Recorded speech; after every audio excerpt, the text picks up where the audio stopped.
베드로전서 5장 10절부터 14절까지의 말씀. 자, 오늘 말씀의 제목 한번 따라 합시다. 하나님이 하시리라. 다시 한번 합시다. 하나님이 하시리라.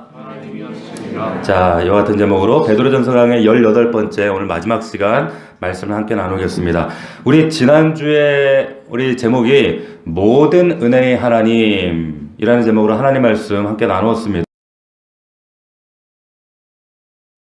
그럼 그분 이름에 담긴 비밀 때문에 그렇습니다. 하나님의 이름이 뭐라고요? I am이라 그랬어요. 야훼, I am. 그 I am 뒤에 아무것도 없습니다. 내가 경험한 만큼 내가 그 하나님을 잡을 수 있습니다. 내 하나님이 됩니다. 내가 치유하시는 하나님을 만나면 하나님은 나에게 여호와 라파의 하나님 되시는 거예요. 승리하시는 하나님 만나면 여호와 니시가 되시는 거예요. 준비하시는 하나님 아브라함이 경험한 것처럼 그 하나님은 여호와 일의 하나님이 되시는 것처럼 I am 그 이름 뒤에 내가 경험한 만큼 내가 하나님을 알 수 있습니다. 할렐루야. 자, 그 은혜, 모든 은혜의 하나님 세 가지 제가 말씀드렸어요. 첫 번째, 때를 따라 주시는 은혜가 있다라고 했어요. 때를 따라 주시는 은혜. 그리고 더 큰 은혜가 있다라고 말씀드렸습니다. 또 한 가지, 더 깊은 은혜가 있다라고 말씀드렸어요. 이 세 가지 구하시는 인생 되시기를 바랍니다. 할렐루야. 자, 오늘은 이어서 이제 또 말씀을 보는데 그 모든 은혜의 하나님은 또 자, 성경에 보면 여러 가지 부르심이 나오지만 제가 보기에 성경에서 가장 중요한 부르심 세 가지가 있습니다. 첫 번째, 하나님이 우리를 구원으로 부르시고요. 아멘. 두 번째, 하나님이 우리를 사명으로 부르세요. 응답하셨어요? 응답하셨습니까? 아멘.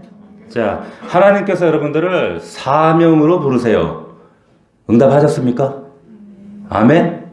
하나님께서 여러분들을 거룩으로 부르세요. 반응하. 야, 너 왜 안 대답 안 해? 이러잖아요. 그 부르심에 응답하는 여러분들 되기를 축원합니다. 자, 그런데 이 부르심을 따라가면 뭐가 또 기다리고 있는가? 오늘 본문을 한번 보십시오. 본문을 보시면 그리스도 안에서 너희를 부르사 자기의 영원한 영광에 들어가게 하신답니다. 할렐루야. 자, 여러분이 이 부르심을 따라가면 영원한 영광이 기다리고 있어요. 근데 이 영광은 세상이 주는 찰나적인 그런 영광이 아니라 이 영광은 영원하답니다. 영원한 영광이에요. 자, 구원의 이 부르심을 쫓아가는 자, 사명의 부르심을 쫓아가는 자, 이 거룩의 부르심을 쫓아가는 자, 하나님께서 영원한 영광의 상이 기다리고 있다. 이렇게 성경이 또 그래서 똑같은 얘기를 했습니다. 빌립보서에 보면 나는 하나님이 위에서 부르신 그 부름의 상을 위하여 달려간다 그랬어요. 이 영광이 얼마나 대단하냐면 로마서 8장에 보면 현재의 고난은 비교가 안 된다는 거예요. 바울이 그런 얘기를 하고 있는 겁니다. 할렐루야. 이 영원한 영광 기다리시기를 바랍니다. 아멘. 자, 그런데 이 영원한 영광에 들어가는 것을 신학적인 용어로 뭐라고 하냐면 이걸 영화라고 해요. 뭐라고 한다고요? 영화, 글로리피케이션이라고 합니다. 여러분 성화 들어보셨죠? 하나님이 우리를 삶으로, 환경으로 또한 사람을 통해 우리를 다듬어 가세요. 깎아가 깎고 또 깎고 철로 철을 다듬는 것처럼 하나님께 특별히 사람은 사람을 통해 다루셔요. 다윗에게는 사울이라는 사람을 통해 다루셔요. 깎아가시는 과정. 이것을 여러분 하나님의 거룩한 성품에 참여하기 위한 이러한 과정들을 성화라고 하는데 마지막 단계를 영화라고 합니다. 이걸 글로리피케이션이다 이렇게 얘기를 해요. 근데 이 영화는요 죽은 다음에 경험하는 거예요. 이 영원한 영광은. 그런데 죽은 다음에 경험하는 이 영화가 아니라 이 영원한 영광에 들어가기 전에 하나님이 또 은혜를 주시네요. 어떤 은혜를 주시는가? 네 가지 은혜를 주신다고 성경에 지금 기록하고 있어요. 본문에 근거하여 말씀드리니까 잘 보세요. 10절 중간에 보시면 잠깐 고난당하는 너희를 어떻게 하시냐면 성경 보세요. 친히 온전하게 하시고 굳건하게 하시고 강하게 하시고 털을 견고하게 하신답니다. 할렐루야. 자, 영원한 영화 전에 이 땅에서는 이 네 가지로 또 다른 은혜를 더하신다는 거예요. 영원한 영화, 이 글로리피케이션 죽은 다음에 하는 거지만은 이 세상에서 하나님이 우리에게 네 가지 은혜를 주신다는 거예요. 온전하게, 굳건하게, 강하게, 털을 견고하게 하시는 이 은혜가 여러분들에게 임하시기를 주의 이름으로 축원합니다. 아멘. 자, 첫 번째, 온전하게 하신대요. 온전하게. 이게 무슨 말이냐면 영어 성경 킹제임스 성경에 보면 원에도 나와 있지만은 이것이 퍼펙트입니다. 온전이라는 게. 그러니까 make you perfect. 여러분들을 퍼펙트하게 만드신다는 거예요. 자, 그래서 우리말 성경에도 이걸 온전이라고 번역을 해놨는데 뜻은 그냥 여러분들이 퍼펙트 이렇게 이해하시면 돼요. 전에도 말씀드렸지만 하나님께서 아브라함에게 99세 때 나타나셔서 아브라함에게 한 가지를 요구하셨습니다. 그 한 가지가 뭐였어요? 뭔지 아세요? 완전함입니다. 창세기 17장 1절에 보면 이런 말씀이 있어요. 아브라함이 99세 때 여호와께서 아브라함에게 나타나셔서 그에게 이르시되 나는 전능한 하나님이라 엘샤다이다 이렇게 말씀하시면서 너는 내 앞에서 행하여 완전하라 이렇게 말씀하셨어요. 겁나 부담스러워요. 완전하래요. 사람 보고. 자, 아브라함에게 완전하라. 영어에도 뭐라고 나와 있냐면 be perfect 이렇게 나와 있습니다. 완전하래요. 저와 여러분들에게. 예수님도 근데 똑같은 요구하셨습니다. 산상수훈에서 하늘에 계신 너희 아버지가 온전하신과 같이 너희도 어떻게 하라고요? 온전하래요. be perfect 하라고 이렇게 말씀해요. 똑같이 영어 성경에도. 자, 우리 보고 완전하래. 지난주까지 열심히 죄 짓고 살았는데 어제도 싸우고 왔는데 혈기 부리다 왔는데 근데 하나님께서 우리에게 완전하라. 우리는 이런 말씀 하실 때마다 겁나 고민되고 부담스러워. 낙심된단 말이에요. 인간이 어떻게 완전해질 수가 있어요. 그렇죠? 근데 하나님이 완전하라는 거예요. 자, 이건 무슨 말이냐면 하나님 수준의 그 하나님의 거룩한 성품을 너희들이 그대로 따라가라는 그런 요구가 아니에요. 우리 인간 수준의 지경까지, 다시 말하면 하나님이 요구하시는 수준이 있어요. 인간에, 우리에게. 예, 그 완전함입니다. 그러면 제가 신학교 다닐 때 여러분들 믿을지 모르지만 제가 히브리 헬라어 조금 했어요. 지금은 다 까먹어서 가물가물하지만 그런데 제가 중간고사를 봤는데 50문제 가운데 50문제를 무려 다 맞았어요. 100점을 맞았어요. 자, 제가 100점을 맞았더니 영어로 뭐라고 하냐면 그거 퍼펙트래요. 무슨 말인지 아시겠어요? 100점 맞았는데 퍼펙트래요. 이 말은 제 박 목사의 히브리 실력이 퍼펙트냐? 아니에요. 지금 이스라엘 사람 만나도 저는 한마디도 못해요. 히브리어. 그런데 중간고사가 요구하는 그 수준에서는 저는 퍼펙트라는 거예요.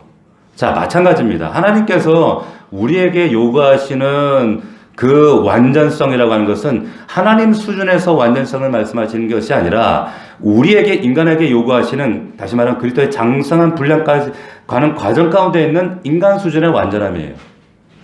잘 이해하셔야 돼요. 그러니까 큰 그릇의 차도, 여러분, 가득 차도 퍼펙트지만 여기 차도요, 퍼펙트예요. 그 의미입니다. 그래서 NIV 성경에 보면은, 그런데 뭐라고 되냐면 너희도 완전해라, 온전케 하시고, 이 의미가, 근데 거기 NIV 성경에는 회복하시고 이렇게 나와 있어요.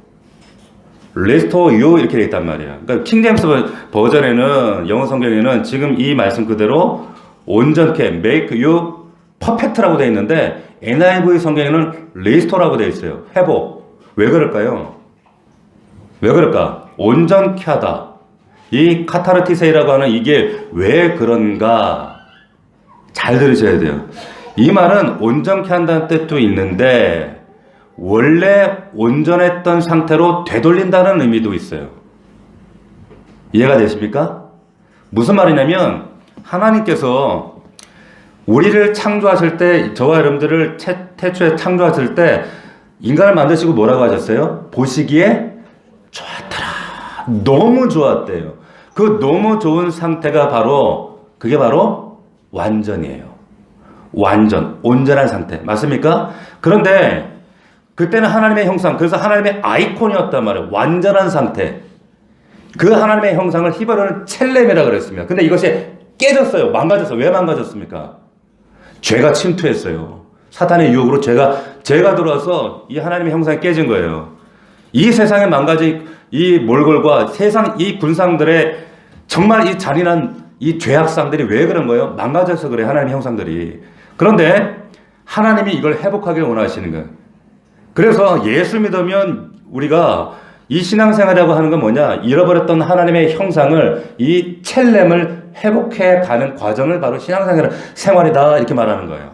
할렐루야? 이해되시죠? 자, 그래서 이 이야기가 이제 베드로 후서에 가면 본격적으로 베드로가 얘기할 때 뭐라고 얘기하는가? 어디까지 너희가 회복해야 되느냐?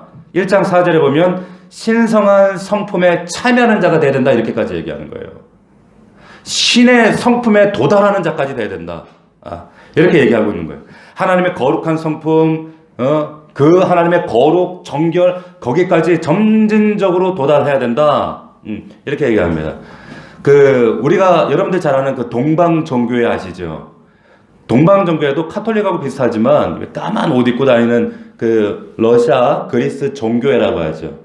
그 동방종교회에서는 그들이 믿는 사람들, 믿는 신자들한테 물어보면 너희들이 믿는 신앙의 목표가 뭐냐? 그러면 잃어버렸던 그 하나님의 형상을 회복해서 거룩한 신의 성품에 도달하는 것, 저들의 목표는 이거예요. 이게 동방종교회의 목표입니다.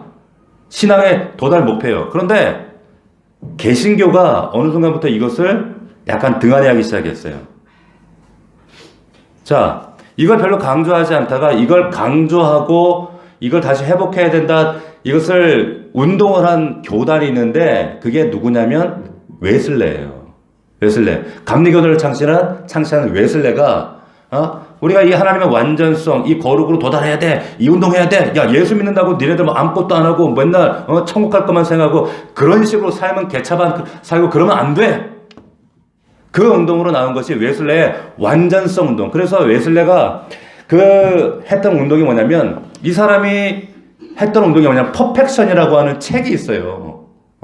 하나님의 그 거룩의 완전성에 도달해야 돼 라고 하면서 거룩한 성결 운동을 했는데 그게 감리교단. 그래서 지금 미국의 두 번째 교단이 된 거예요.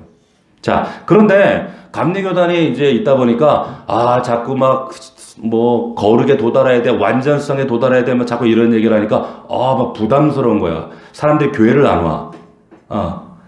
그래가지고 이제 그런 얘기들을 점차 안 하기 시작했어요. 거기에 대한 반향으로 이러지 말고 우리 다시 그 하나님의 거룩에 도달해야 돼 라고 이런 홀리니스 무브먼트를 한 새로운 집단이 일어나기 시작했는데 그게 누구냐? 성결교회예요. 성결고단. 그래서 그 퍼펙션에서 이제 거룩한 이제 홀리니스 운동, 홀리니스 무브먼트라는 게 성결교단. 그 성결교단에서 이제 수많은 그런 운동을 하다가 이것이 영국으로 오면 캐직이라고 하는 또 무브먼트가 일어납니다. 거기에서 이제 훈련받은 많은 목회자 선교사들이 한국으로 넘어왔는데 그때 대표적인 사람이 이제 그 D.L. 무디 같은 목사님. 그 D.L. 무디를 통해서 한국에 많은 선교사님들이 들어왔어요. 그래서 평양의 장대한 교회, 그래서 그 회개 운동, 엄청난 그 부흥 운동이 일어났잖아요. 역사기를 보면 평양에 있는 술집이 다 문을 닫았대요. 그 홀리니스 운동을 하면서 원산의 그 대부흥 운동, 엄청난 회개 역사가 있었거든요. 이런 운동들, 자, 이런 운동들의 공통적인 그 외침이 뭐였느냐면, 야, 예수 믿고 나면 끝이 아니라 그 더 높은 차원의 하나님의 부르심이 있어 더 성령 충만함과 정결과 성결을 구해야 돼 라고 하는 그 하나님 부르심에 반응해야 된다는 운동이 있었단 말이에요. 자, 이 하나님이 요구하시는 이 온전한 가운데 나아갈 수 있는 이 은혜 붙잡는 저와 여러분들 되기를 주의 이름으로 축원합니다. 아멘. 두 번째, 굳건하게 하시는 은혜라고 했어요. 굳건하게 하시. 이게 뭐냐면 고정시켜가지고 흔들리지 않게 한다는 거예요. 이 은혜 붙잡으시길 주의 이름으로 축원합니다. 이게 은혜래요. 사람도 보면 맨날 변덕 떠는 사람이 있어요. 회사에도 보면 맨날 그냥 왔다리 갔다리 하는 사람이 있단 말이에요. 어디에 가나. 자, 근데 하나님께서 왜 우리를 이렇게 고정시켜 주셔야 되는가? 왜 우리를 단단히 붙들어 매 주셔야 되는가? 왜 이 은혜가 필요한가? 우리가 바람을 훅 불면 넘어지는 사람들입니다. 유혹 한 방에 넘어져요. 매일 변덕 들어요. 매일 자빠져요. 지난 월요일날 바람 엄청 많이 분 거 아시죠? 저희 아파트도 막 바람 불어갖고 낙엽을 이제 모아둔 낙엽이 날려가지고 아파트가 난리가 났었어요. 자, 바람 한번 불면, 유혹이란 바람 한번 불면 한순간에 무너져요. 가만히 보면 남자들이 유혹에 약해. 흔들게 뭐 여자 보고 갈대라는데 내가 보니 남자들이 더 약해. 예? 여러분 남편들 잘 지키시기 바랍니다. 아멘. 보세요. 그 옛날에 그 신화에 보면 그 세이렌 오디세우라는 그 신화에 보면은 아세요? 배를 타고 가는데 막 어떤 여자가 얼굴은 여자인데 몸은 독수리 반인 반수 여자가 노래를 부르는데 배 타고 다 사람들이 그 노래 홀려가지고 물에 풍덩풍덩 뛰어드는 거예요. 그러니까 그 오디세우스가 야 내가 한번 가볼게. 얼마나 그 유혹이 심한지 내가 한번 이겨볼게. 갔단 말이에요. 근데 자기도 빠질 수 있으니까 근데 자기는 빠져 죽긴 싫거든. 나를 기둥에 묶어라. 그래서 기둥에 묶었어. 묶어가지고 이제 지나가는데 아니나 다를까 지나갔더니 그 세렌이 막 노래를 부르는데 하면서 나도 풀어줘 나 뛰어들래 막 이러는 거예요. 근데 통과했어요. 대신 세렌이 죽었대. 자살했대. 예. 왜? 자기가 그 사람을 잡아먹지 못하면 자기가 죽어야 된대. 예. 뭐 그런 신화 있잖아요. 뭐 신화지만 어쨌거나 이 세렌이 말하는 게 뭡니까? 치명적인 유혹이라는 거예요. 속임수. 그럼 사람은 이 치명적인 유혹을요 즐기는 존재입니다. 아세요? 물리치는 존재가 아니에요. 매일 유혹과 타협하고 살아요. 하나님 말씀이 없으면 이 말씀 안에 십자가 안에 우리 묶어두시지 않으면 한순간에 첨벙 뛰어드는 게 인간이에요. 하나님 말씀으로 십자가로 여러분들 붙들어 주시기를 묶어 주시기를 주의 이름으로 축복합니다. 이게 은혜라니까요. 그래서 이 은혜 특별히 사명에 묶인 게 은혜예요. 박 목사가요. 저는 설교자잖아요. 그런데 저는 이 설교라는 것 때문에 묶여 있어요. 사명에. 한 주간 내내 고심하고 고민하고 일주일 내내 고민하고 싸우는데 그래가지고 제가 좀 죄짓기가 좀 어려워요. 아세요? 그런데 문득 제가 그런 생각이 들더라고요. 이게 은혜구나. 저도 보기보다 굉장히 유혹에 약한 사람이에요. 많이 넘어졌어요. 많이 실패했단 말이에요. 근데 하나님께서 사명에 저를 묶어주시니까 붙들어 매주셨기 때문에 이 십자가에 붙들려 있기 때문에 하나님 저를 보호해 주시는 거예요. 할렐루야. 이 은혜에 붙들려 가시기를 주의 이름으로 축원합니다. 세 번째, 강하게 하시는 은혜가 있다 그랬어요. make you firm이라고 했는데 firm 이게 뭐냐면 스테노세이 여러분들이 좋아하시는 단어 스태미나가 여기서 난 말이에요. 활력이 강하게 하신다는 거예요. 하나님이 저와 여러분들을 묶어주실 뿐만 아니라 강하게 해주시기를 축복합니다. 우리의 자녀들을 강하게 해주시기를 축원합니다. 속사람이 강해지길 원합니다. 강해야 영적 전쟁 이겨요. 영적 전쟁인 줄 모르고 맨날 터지고 있는 거야. 예? 사도 바울이 그래서 그 아들 디모데에게 뭐라고 했는가? 내 아들아, 그러므로 너는 그리스도 예수 안에 있는 은혜 가운데 강해라 하는 거예요. 강하라. 우리 옆 사람에게 좀 쳐다보세요. 좀 강해집시다. 시작. 앞사람에게 좀 찌르세요. 강해집시다. 맨날 비실비실 의도 터지지 말고, 예? 맨날 말씀 헷갈려가지고 비실비실 터지고 사단에게 얻어맞고 악한 영에게 얻어맞고 세상 뭐 조금만 건들면 못 살겠다 이러고 그러지 말고 그러면 좀 강해야지. 왜 이렇게 얻어 터져요? 얘는 분별하시고 강해지시기를 축복합니다. 네 번째, 털을 견고하시는 은혜라 그랬어요. 이 헬라 보면 테멜리오세이라고 하는데 이게 무슨 뜻이냐면 기초를 단단하게 세운다는 거예요. 털을 견고하게. 이 기초가 얼마나 중요한가 시편 말씀에 보면 터가 무너지면 의인이 뭘 할꼬? 의인도 소용없대요. 무너지면. 여러분 영국 교회가 그 무디 선교사를 통해서 한국 교회 대부분 선교사들이 미국 그 영국 선교사들이었거든요. 근데 그 영국 교회가 지금 무너졌어요. 왜 무너졌는 줄 아십니까? 영국에 교회가 없어요. 교회가 없어요. 오순절 계통의 교회만 몇 개 남아있고 다 문 닫았습니다. 다 술집으로. 왜 그럴까요? 터가 무너졌어요. 복음이 무너졌어요. 십자가라면 이래. 예. 영국은요, 여러분, 기독교 국가 오해하지 마세요. 지금 완전히 이슬람 국가 다 됐어요. 영국이. 완전히 이슬람화 됐습니다. 교회들이 이슬람 사원으로 바뀌었어요. 왜 그렇습니까? 기초가 무너졌기 때문에 그래요. 기초가. 복음이 무너지니까. 여러분, 이 터가 단단하기를 주의 이름으로 축원합니다. 여러분, 이 앞에 말씀드린 영원한 영광, 이 글로리피케이션은 죽은 뒤에 경험하겠지만 하나님이 우리를 부르신 이 부르심을 위해서 네 가지 은혜 주신다는 거예요. 이걸 사모하셔야 돼요. 첫 번째, 온전하게 하시는 은혜. 아멘. 굳건하게 묶어주시는 은혜. 아멘. 세 번째, 영적으로 활력으로 강하게 하시는 은혜. 네 번째, 터를 견고하시는 이 은혜 구하시기를 축복합니다.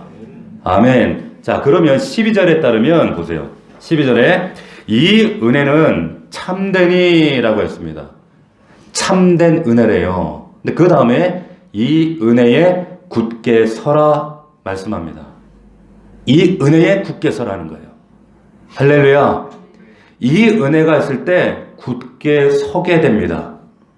반대로 얘기해 볼게요. 이 은혜 위에 서 있지 않으면 매일매일 왔다 갔다 합니다. 10년, 20년 다녀도 여전히 신앙이 아니라 신념으로 종교생활을 합니다. 이 은혜 위에 서야 됩니다. 그런 여러분들 되기를 주의 이름으로 축복합니다. 자, 여기까지만 설교해도 사실은 괜찮은데 오늘 마지막이기 때문에, 근데 이 마지막에 지나칠 수 없는 두 사람이 나옵니다. 여기 보시면 12절 한번 보시겠어요? 여기에 내가 신실한 형제로 하는 실로안으로 말미암아 너에게 간단히 서서 권면한다. 여기 재밌는 표현이 등장합니다. 이 편지가 지금 베드로 전서잖아요. 이 편지를 여러분 베드로가 쓴 게 아니에요. 좀 더 정확하게 말하면 베드로는요, 글을 쓸 줄 몰라요. 난 놓고 기억자도 모르는, 왜? 갈릴리 어부였잖아요. 이 사람 굉장히 무식한 사람이었어요. 글을 못 써요, 이 사람은. 근데 편지 썼어요. 여러분 잘 생각해 봅시다. 바울은 신약 성경의 절반을 바울이 썼어요. 헬라어에 능통한 사람이었어요. 근데 베드로는요, 이 베드로 성님은 난 넣고 기억자도 몰라. 예수님의 수제자인데도 불구하고 왜 바울은 성경의 절반을 기록했는데 베드로는 겨우 베드로 전후서밖에 못 남겼느냐? 갈릴리 어부 출신이야. 무식해요. 글을 몰라요. 그래서 누굴 부른 거예요? 오늘 보니까 실로아노를 부른 거예요. 실로아노. 이 실로아노 잠깐 와봐. 나 이거 편지 좀 써줘. 이렇게 한 거예요. 이 실로아노가 누구냐면 영어에는 보면 with the help of Silla, 신라라고 나옵니다. 신라 들어봤죠? 바울과 신라가, 그 신라가 실로아노예요. 신라는 그리스식 표현이고 실로아는 로마식 표현이야. 이름이 같은 이름이에요. 어거스틴이나 어거스티노스나 똑같은 거, 오리게노스 다 똑같은 거예요. 자, 그 같은 사람인데 이 신라가 지금 도움을 줘서 베드로 전후서를 썼다는 거예요. 자, 이게 놀라운 겁니다, 여러분.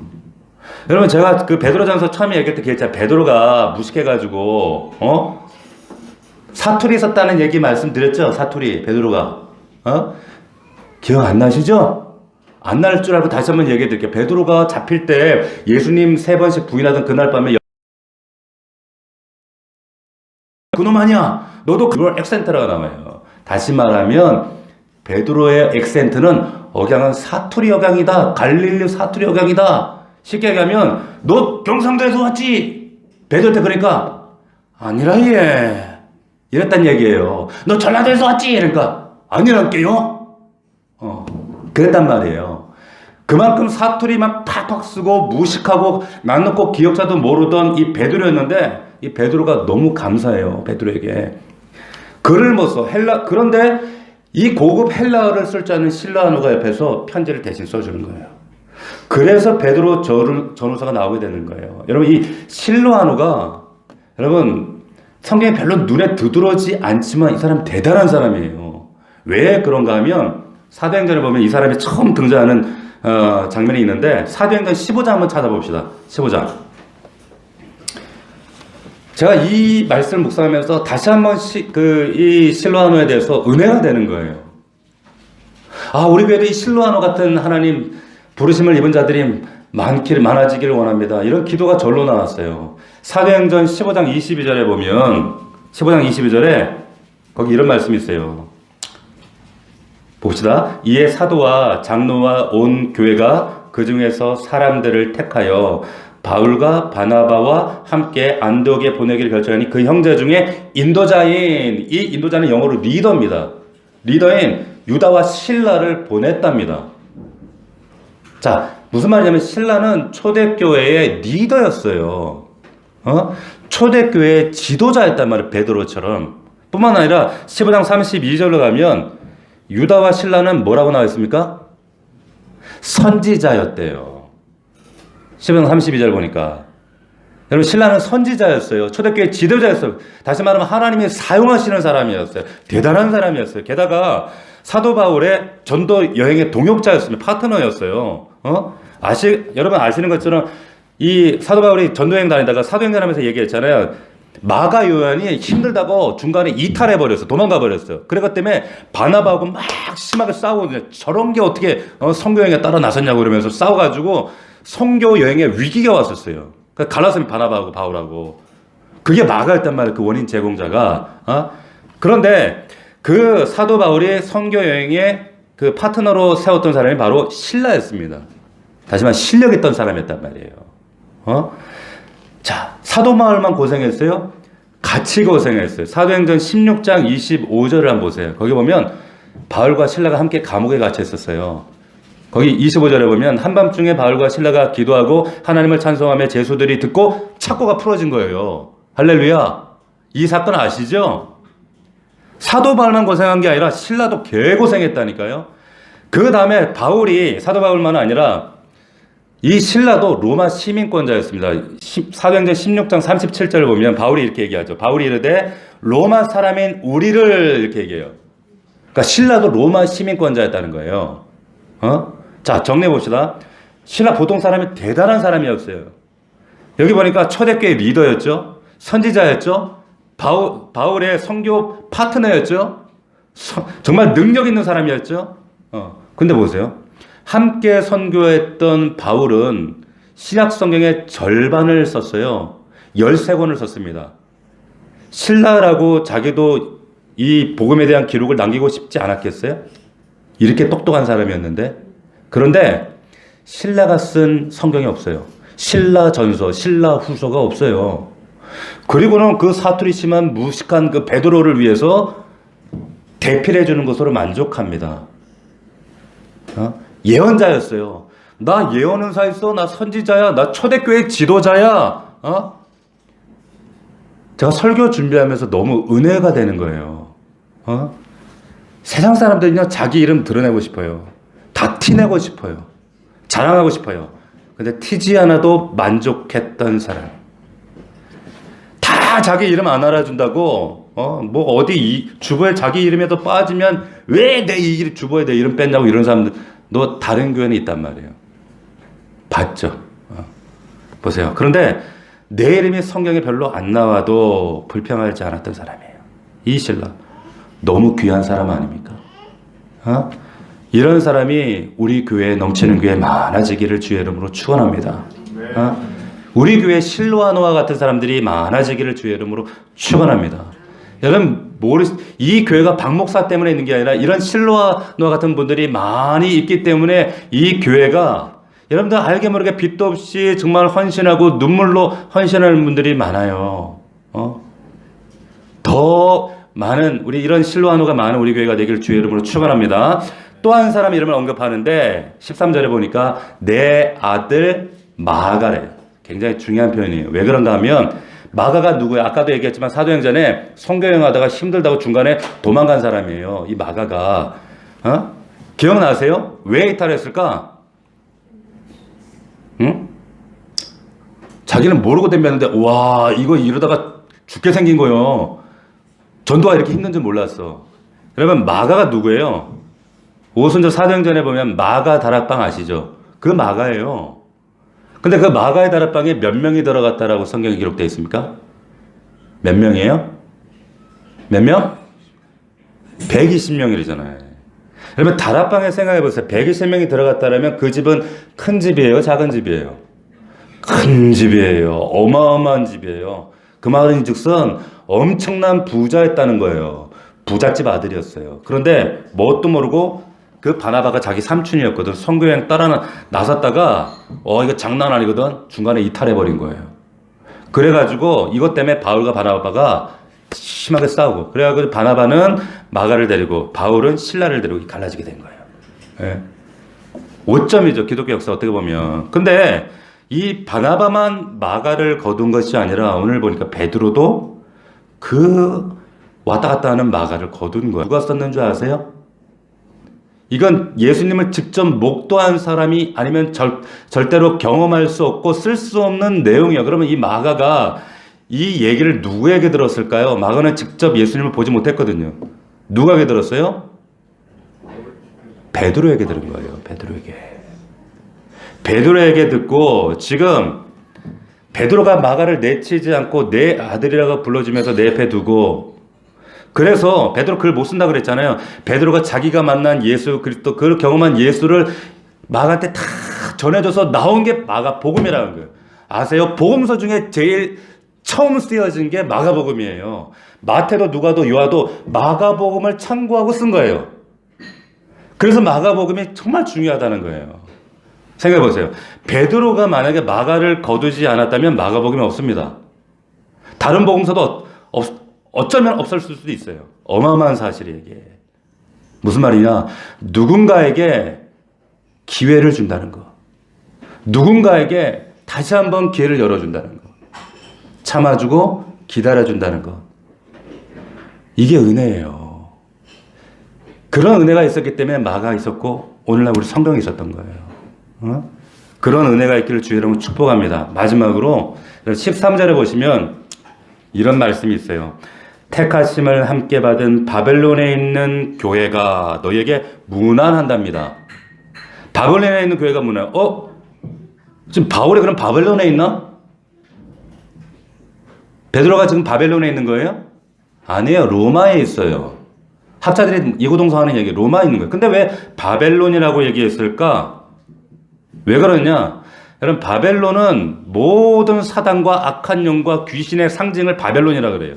세상을 상징하는 바벨론. 그래서 여러분 계시록 17장 보면은 거기 보면 이제 음녀 바벨론 이야기가 나옵니다. 음녀 바벨론이래요. 근데 그 음녀를 뭐라고 했냐면 17장 5절 찾으실 수 있는 분 한번 찾아보셔도 좋아요.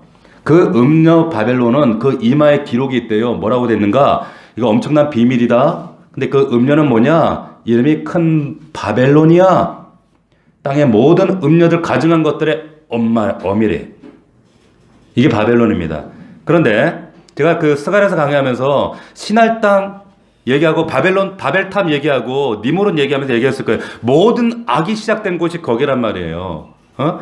그런데 계시록 요한계시록 18장 2절 한번 보세요. 거기에 뭐라고 됐냐면 무너졌도다 큰 성 바벨론이요. 바벨론이 어디냐? 그 뒤에 보시면 귀신의 처소와 각종 더러운 영이 모이는 곳과 각종 더럽고 가증한 새들이 모이는 곳이래요. 아시겠어요? 성경이 말하는 바벨론은 어딘가 악의 사탄의 세력이 집중돼 모여 있는 곳이에요. 지금 베드로가 말하는 겁니다. 뭐라고 하는가? 바벨론에 있는 교회가 너희에게 무난한데요. 교회가 바벨론에 있답니다. 무슨 말씀인지 아시겠어요? 여러분 절은 어디 있어요? 산에 있어요. 교회는 어디 있어요? 바벨론에 있다는 얘기예요. 바벨론에. 교회는 바벨론에 존재하고 있는 거예요. 맞습니까? 자, 바벨론 같은 세상 가운데 살아가는 게 교회다. 지금 그 얘기를 하는 거예요. 그런데 베드로전서가 어떻게 끝나는가? 14절에 보면 14절 보십시오. 너희는 사랑의 입맞춤으로 서로 무난하라. 그리스도 안에 있는 너희 모든 이에게 평강이 있을지어다. 이게 한국어로 읽으니까 우리가 별로 와닿지를 않는데 이 헬라로 보면 여러분 명확하게 눈에 들어와요. 뭐라고 됐냐면 그리스도 안에 있는 너희. 여러분 보이세요 이제? 그리스도 안에 있는 너희래요. 무슨 말이냐? 13절에 교회 보고 너희가 지금 바벨론에 있대. 근데 14절에서 말합니다. 너희는 그러나 그리스도 안에 있다고. 할렐루야. 이게 보이셔야 된다고요. 할렐루야. 다시 말하면 여러분 우리는 성도들은 교회는 바벨론 같은 이 세상에서 이 죄악 가운데 이 폐악한 세상 한가운데서 우리가 치열하게 싸우고 다투고 무너지고 때로는 유혹받고 넘어지고 살아가지만 그러나 우리는 그리스도 안에 있습니다. 할렐루야. 이게 우리의 능력입니다. 이게 우리의 소망이라는 거예요. 그 뒤에 보니까 그래서 평강할 수 있다라고 말씀하고 있는 거예요. 놀라운 얘기를 하고 있는 거예요. 그래서 헬라어에도 보면요. 이 성경의 베드로전서의 마지막을 뭐라고 끝나는 줄 아세요? 엔 크리스토스 이렇게 끝나요. 인 크라이스트 이렇게 끝난단 말이에요. 너희가 비록 세상 한가운데 바벨론이라는 세상 한가운데서 치열하게 고단하게 힘들게 살아가고 버티고 살아가는 것 같지만 그러나 너희는 그리스도 안에 엔 크리스토스 안에 있어. 그래서 너희는 평강할 수 있어. 말씀하고 있는 거예요. 할렐루야. 그 그리스도 안에 있습니까? 왜 내가 여전히 그 바벨론 세상 가운데서 버티며 살아가는 것 같은데 왜 나는 지난 주간에 내 삶 가운데 내 영혼에 평강이 없었을까? 그리스도 안에 있었는가 한번 점검해 보시면 되는 거예요. 자, 말씀을 마치겠습니다. 자, 모든 은혜의 하나님이라고 했어요. 그 하나님께서 여러분들을 또한 세 가지로 부르신다고 했어요. 세 가지로 크게 구원의 하나님으로 부르시고 할렐루야. 사명으로 부르십니다. 응답하세요.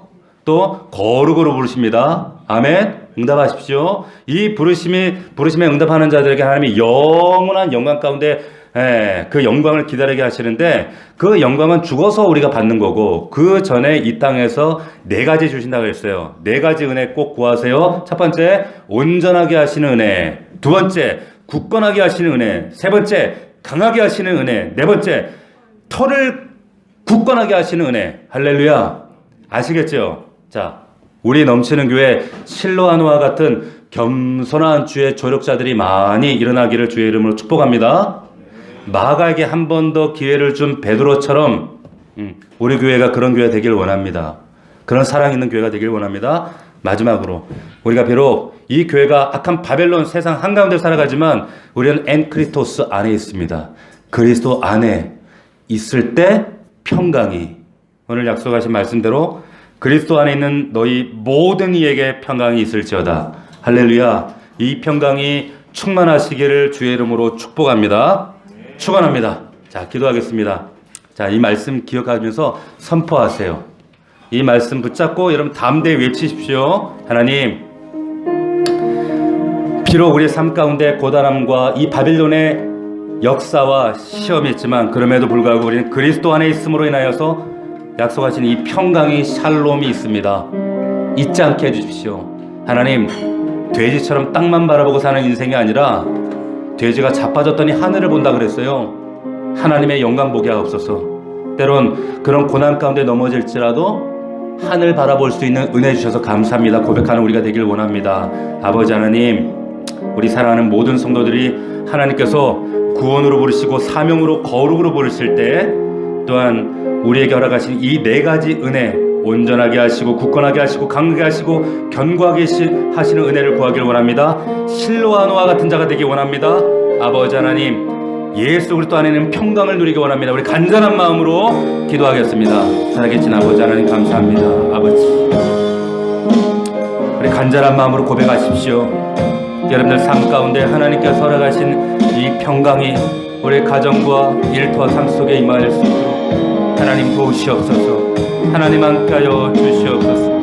오늘 이 말씀을 통하여 다시 한번 우리의 삶에 하나님의 생명으로 충만한 우리 믿음의 사람들 다 되어질 수 있도록 주님 은혜 더하여 주시옵소서.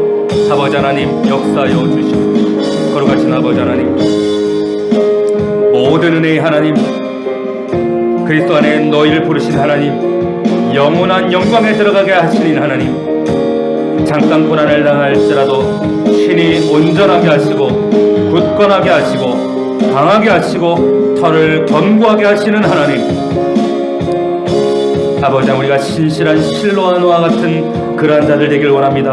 이 은혜 위에 굳게 서는 자들 되길 원합니다. 우리가 이 베벨론 같은 세상에 살아간다 할지라도 그리스도 안에서 하나님 이 평강을 누리며 살아가는 우리 사랑하는 넘치는 교회 귀한 성도들 될 수 있도록 인도하여 주시옵소서. 거룩하신 아버지 하나님 붙들어 주시옵소서. 함께하여 주시옵소서. 주여,